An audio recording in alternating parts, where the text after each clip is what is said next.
வணக்கம், வாழ்க வளமுடன். நான் உங்கள் ஜோதிடர் மாணிக்கவாசன் பேசுகிறேன். ஓம் தத் சாய் வக்கரதுண்டன் தன்னோர் இந்தி பிரசோய ஓம் ஸ்ரீம் க்ரீம் க்ளீம் க்ளோம் கம் கணபதி நமக ஓம் க்ரீம் ஆதித்யாய சோமாய மங்களாய புதேச குரு சுக்கிர சனிப்பேச்ச ராகாவகேதம் நமக ஓம் ஸ்ரீம் க்ளீம் பஞ்சபோத வசிஷ்ய ஓம் மங்கரன் பஞ்சபோத வசிஷ்ய ஓம் லந்து வங்கு பஞ்சபோத வசிஷ்ய ஓம் நன்கு முங்கு பஞ்சபோத வசிவிசேஷமாக 9 நவகிரகங்கள் 5 பஞ்சபோதத்தோட அனுகிரகம் பரிபூர்ணமாக அனைத்து ஜோதிட அன்பர்களுக்கும் ஆன்மீக பெரியோர்களுக்கும் கிடைக்க எம்பெருமான் முருகப்பெருமான மனதார பிரார்த்தனை பண்றேன்.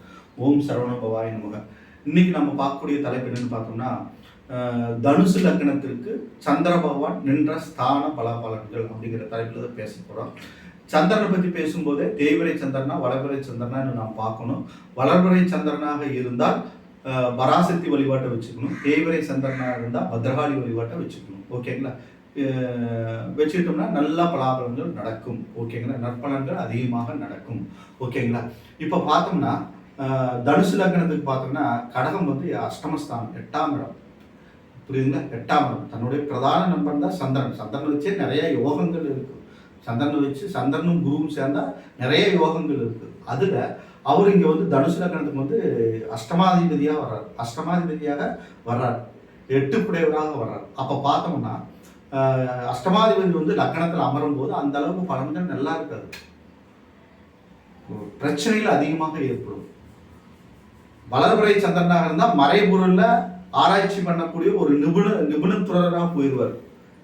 சிபிசிஐடி இந்த மாதிரி எதாவது இருக்காங்களோ விளங்க முடியாத புதிர்களை எல்லாம் அவிழ்க்கக்கூடிய ஒரு திறமைசாலியாக மாத்திடுவார்.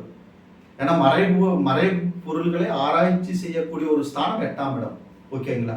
அந்த வளர்பிறை சந்திரனாக நன்மைகள் நடக்கும். தேய்பிறை சந்திரனாக குருவோட வீட்டில் இருந்தால் தீமைகள் அதிகமாக நடக்கும். ஓகேங்களா? தீமைகள் அதிகமாக குரு சேர்ந்திருந்தால் குருச்சந்திர யோகம் ஏற்பட்டு நற்பலன்கள் நடக்கிறதுக்கு வாய்ப்புகள், குரு பார்வை பெற்றிருந்தால் நற்பலன்கள் நடக்கிறதுக்கு வாய்ப்புகள் அதிகம். ஓகேங்களா? ஆயுள்காரகன் அவர் தான். புரியுதுங்களா? ஆயுள்காரன் அவர் தான். கலத்திர ஸ்தானாதிபதியும் அவர் தான். அப்போ அதுக்கு தகுந்த மாதிரி தான் இந்த லக்னத்துக்கு பலன்கள் கிடைக்கும். ஓகேங்களா? இவர் வந்து அஷ்டமாதிபதி கலத்திரகாரன் 2ஆம் இடத்துல குடும்பஸ்தானத்தில் நிற்கும் போது அப்போ பார்த்தோம்னா ரொம்ப கேர்ஃபுல்லாக இருக்கணும். 2ஆம் இடத்துல கூட சனியோட வீடு வேற ஆயிடுது. கலத்திரம் அமையிறதே கஷ்டமாயிடும். ஓகேங்களா? அதை மெயினாக பார்க்கணும். சனியோட வீடு அஷ்டமஸ்தானாதிபதியாக வந்து 8 குடையனா வந்து ஆயுள் காரகனோட வீட்டில் அமரும் போது ரொம்ப கேர்ஃபுல்லாக இருக்கணும். குடும்ப உறுப்பினர்கள்லாம் கொஞ்சம் கேர்ஃபுல்லாக இருக்கணும். தனம் கிடைக்கிறது கஷ்டமாயிடும். பிரச்சனைகள் அதிகமாக ஏற்பட்டுரும். ரொம்ப தெளிவில்லாத மனநிலையில் குடும்பத்தாருக்கு ஏற்பட்டுரும்.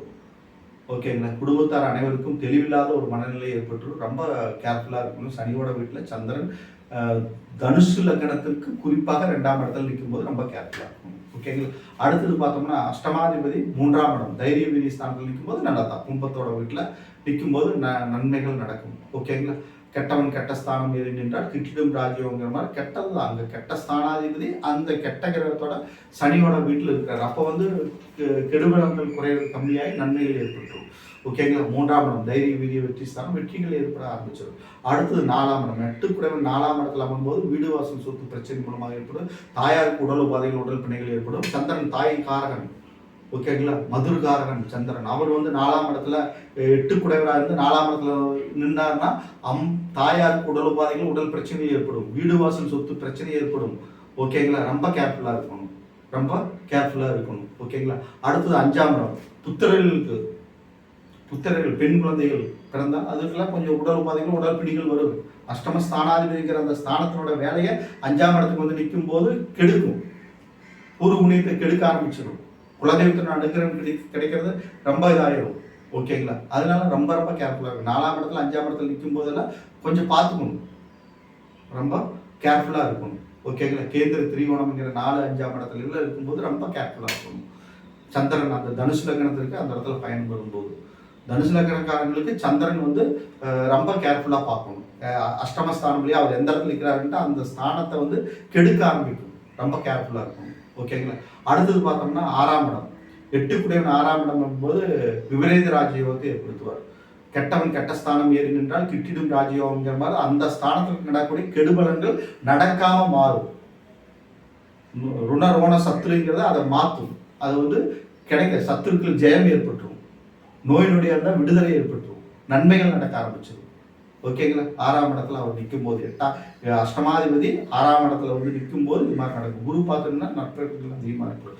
சுக்கிரன் பார்த்து நின்றாலும் நற்பலன்கள் மிகுதியாக நடக்கும். ஓகேங்களா. 6ஆம் இடமா இருந்தாலும் ஓகே, 8 கூட 6ஆம் இடத்துல நிற்கலாம், நல்லது. அடுத்து பார்த்தோன்னா அஷ்டமாதிபதி 7ஆம் இடம், பிரச்சனை போராட்டம் சண்டை சச்சரவு தான் மனைவி வழியில. ஓகேங்களா. மனைவி வழியில பிரச்சனை சண்டை சச்சரவு போராட்டங்கள் ஏற்படும். அஷ்டமாதிபதி கேந்திர திரிகோணங்கள் ஏறக்கூடாது. ஓகேங்களா. ஏறிங்கன்றால் பிரச்சனைகள் அதிகமாகும். மனைவியின் மூலமாக பிரச்சனைகள் ஏற்படும். மனைவியின் வழியில் சண்டை சச்சரவுகள் ஏற்படும். கோர்ட்டு கேஸ் உள்ளங்கங்கள் வர ஆரம்பிச்சிடும். அந்த திசாபுத்தியில் வரும்போது பொதுவாகவே நடந்துட்டு இருக்கும். ஆனால் அந்த திசாபுத்தி நடக்கும்போது ரொம்ப கடுமையாக இருக்கும். ரொம்ப கேர்ஃபுல்லாக இருக்கும். பராசக்தி வழிபாடு, அது நீங்கள் என்ன வளர்வரை சந்திரனா தேய்வரை சந்திரனான்னு பார்த்து அதுக்கு தகுந்த மாதிரி வழிபாடுகள் வச்சுட்டா இந்த பிரச்சனைகளிலிருந்து தப்பிக்கலாம், ஓரளவுக்கு தப்பிக்கலாம். ஓகேங்களா. அடுத்தது பார்த்தோம்னா அஷ்டமாதிபதி அஷ்டம் ஸ்தானத்தில் இருந்தால் ஆயுள் தீர்க்காயில் ஏற்பட்டுரும். நன்மைகள் நிறைய நடக்கும், நற்பலன்கள் நிறைய நடக்கும். லக்னத்தில் நிற்கும் போது வளர்வரை சந்திரனா இருந்தால் என்ன பலன்கள் சொன்னால் அதே பலன்கள் அங்கே ஆட்சி பலம் பெறும்போது நடக்கும், நன்மைகள் மிகுதியாக நடக்கும். ஓகேங்களா. அடுத்தது அஷ்டமாதிபதி 9ஆம் இடம் பாக்கியஸ்தானம் ஏறி நிற்கும் போது கஷ்டங்கள் அதிகமாக ஏற்படும். தகப்பனார் உறவு கெடுக்கும், தகப்பனார் வழியில் தீமைகள் நடக்கும். ஓகேங்களா. கஷ்டங்கள் அதிகம். தகப்பன் மகன் உறவுகள் கெடுக்க ஆரம்பிச்சிடும், ரொம்ப கஷ்டம். அரசாங்க வழியில், ஏன்னா அரசு கிரகம் சூரியன் அங்கே போய் சந்திரன் நிற்கும் போது அஷ்டமாதிபதியாக அங்கே போய் நிற்கும் போது அரசு வழியில் ரொம்ப கெடுபலங்கள் நடக்க ஆரம்பிச்சிடும், ரொம்ப கஷ்டங்கள் ஏற்பட்டுரும். ஓகேங்களா. ரொம்ப கேர்ஃபுல்லாக இருக்கணும். அந்த சூரியன் வீட்டில் சந்திரன் போய் நிற்கும் போது தனுசு லக்னத்துக்கு ரொம்ப கேர்ஃபுல்லாக இருக்கணும். ஓகேங்களா. ரொம்ப கேர்ஃபுல்லாக இருக்கணும். அடுத்தது பார்த்தோம்னா அஷ்டமாதிபதி 10ஆம் இடம் தொழில் ஸ்தானத்தில் நிற்கும்போது தொழிலில் கெடுக்க ஆரம்பிச்சிடும், தொழிலில் பிரச்சனைகள் வர ஆரம்பிச்சிடும். பெண்கள் மூலமாக அதிக பிரச்சனைகள் நடக்கும், ரொம்ப கேர்ஃபுல்லாக இருக்கணும். ஃப்ரெண்ட்ஸ் மூலமாக நிறைய பிரச்சனைகள் ஏற்படும். தொழில் மூலமாக தொழில் வந்து விரயங்கள் ஏற்பட ஆரம்பிச்சிடும். கஷ்டமான தொழில் அடிமை தொழிலை கொடுத்துரும், ரொம்ப கேர்ஃபுல்லாக இருக்கணும். ஓகேங்களா. அதுக்குண்டான வழிபாடுகள் வச்சுக்கணும். 10ஆம் இடம் புதன், திருவெண்காடு ஸ்தலம் வச்சுக்கணும், விஷ்ணு வழிபாட்டை வச்சுக்கணும், குருவாயூரப்பன் தரிசனம் வச்சுக்கணும். சந்திரன் அங்கே போகும்போது பராசக்தி வழிபாட்டையும் சேர்த்து வச்சுக்கணும். அடுத்தது 11ஆம் இடம் அஷ்டமஸ்தானாதிபதி 11ஆம் இடத்தில் நிற்கும் போது 11ல் எந்த கிரகங்கள் நின்றாலும் நன்மை அப்படிங்கிற ஸ்தானத்தை விட்டாலும் கூட அஷ்டமாதிபதிங்கிற போது நம்ம ரொம்ப கேர்ஃபுல்லாக இருக்கணும். ஓகேங்களா. ரொம்ப கேர்ஃபுல்லாக இருக்கணும். அடுத்தது பார்த்தோம்னா விருச்சிகம் 12ஆம் இடம், அங்கே நீச்சமாயிடுறாரு, நன்மைகள் நடக்கும். அஷ்டமஸ்தானாதிபதி 12ஆவில் வந்து நீச்சமாகிறது நன்மை தான், நற்பலன்கள் மிகுதியாக நடக்கும், தெய்வத்தினோட அனுகிரகம் கிடைச்சிடும், நன்மைகள் அதிகமாக நடக்கும். ஓகேங்களா. இப்போ நம்ம வந்து பார்த்தோம்னா சந்திர பகவான் தனுசு லக்னத்துக்கு 12 ஸ்தானங்களில் நின்னா என்னென்ன பலன்கள் நடக்கும் அப்படிங்கிறது நம்ம ஜென்ரலாக பார்த்தோம். ஓகேங்களா. இந்த வீடியோ உங்களுக்கு பிடிச்சிருந்தா சப்ஸ்கிரைப் பண்ணுங்கள், பெல் சிம்பிள் அமைக்கிங்க, உங்கள் ஃப்ரெண்ட்ஸுக்கெல்லாம் ஷேர் பண்ணுங்கள். ஓகேங்களா. என்கிட்ட நீங்கள் ஜாதகம் பார்க்கணும், சோழி பிரச்சனை பார்க்கணும், திருமண பொருத்தம் பார்க்கணும் அப்படின்னு நினச்சிங்கன்னா என் நம்பருக்கு நீங்கள் கான்டாக்ட் பண்ணுங்கள். வணக்கம், வாழ்க வளமுடன்.